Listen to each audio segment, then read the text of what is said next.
Welcome to this explainer. Today, we're going to unpack a fleeting, everyday 2-second gesture that happens at Sunday Mass. We're going to look right past the surface to reveal a truly profound, ancient mystery unfolding right in front of us.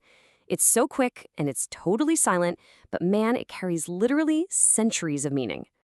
Okay, so picture the scene, right? The opening procession ends, the priest arrives at the sanctuary, and without any grand announcement whatsoever, he does something quietly powerful. He leans down and he kisses the altar. Now, you might be wondering, why does he kiss the table? Well, it seems like a simple gesture, but as you'll see, there is an incredibly deep mystery unfolding right there in plain sight. Let's dive right into layer 1, not just a table. To really understand this silent action, we actually have to completely change how we view the physical object itself. To our modern eyes, it just looks like a piece of furniture, right? Or maybe a stage. But ancient theology declares that it's actually a symbol of Christ himself. Drawing straight from Hebrews chapter 13, the altar represents the eternal high priest, the spotless victim, and the heavenly altar, all at the exact same time. It's kind of a lot to wrap your head around. So this absolutely isn't just some decorative centerpiece. The general instruction of the Roman Missal actually outlines it perfectly, stating that the altar is also the table of the Lord, the center of the thanksgiving. So the crucial takeaway here is that when the priest leans down, he isn't kissing architecture, he's kissing Christ.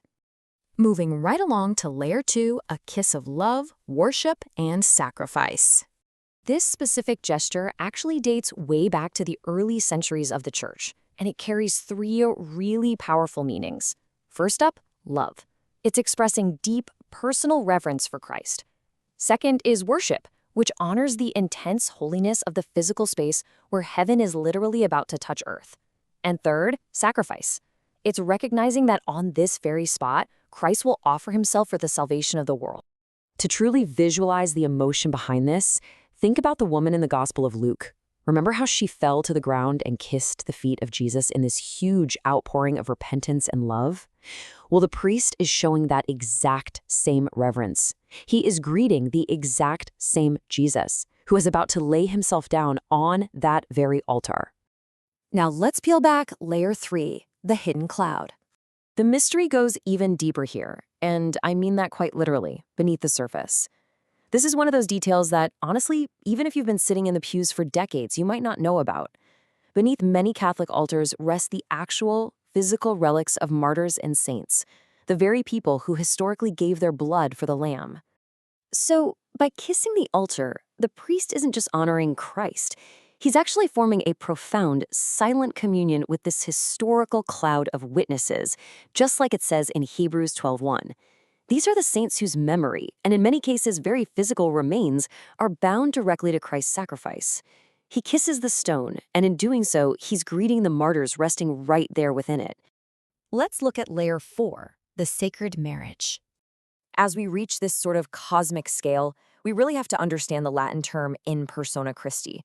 That literally means the priest stands in the person of Christ. In this specific moment, he's acting as the bridegroom. He's preparing to lead his bride, which is the church, into a deep spiritual union through the mystery of the Mass.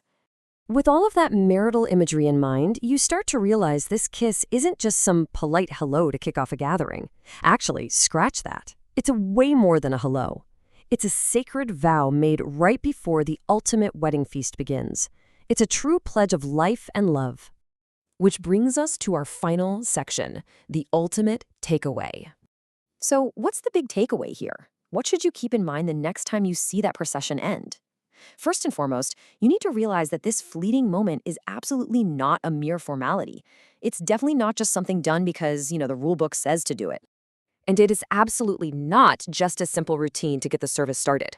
It is way too historically and theologically rich to just be dismissed as going through the motions. No way. Instead, what we're looking at is a deeply intimate, ancient gesture. It is the priest greeting Christ with profound, reverent love. It's the exact, pinpointed moment where the incredible cosmic realities of heaven and earth finally touch, like they literally intersect right there. This simple 2-second kiss is the profound beginning of the sacrifice, the deep mystery of the liturgy, and our ongoing story of salvation. All of that, the whole shebang, is packed into a single breath at the very start of the service. Because from this very spot, from this table, The cross will rise again. The lamb is offered, and infinite mercy will pour out onto the entire world. The altar really is the epicenter of this entire theological universe. So, I want to leave you with a thought. Now that you know the hidden depths behind this tiny little gesture, from the ancient martyrs sleeping right there in the stone to the cosmic wedding vows being made, how is it going to change the way you experience this quiet mystery next Sunday?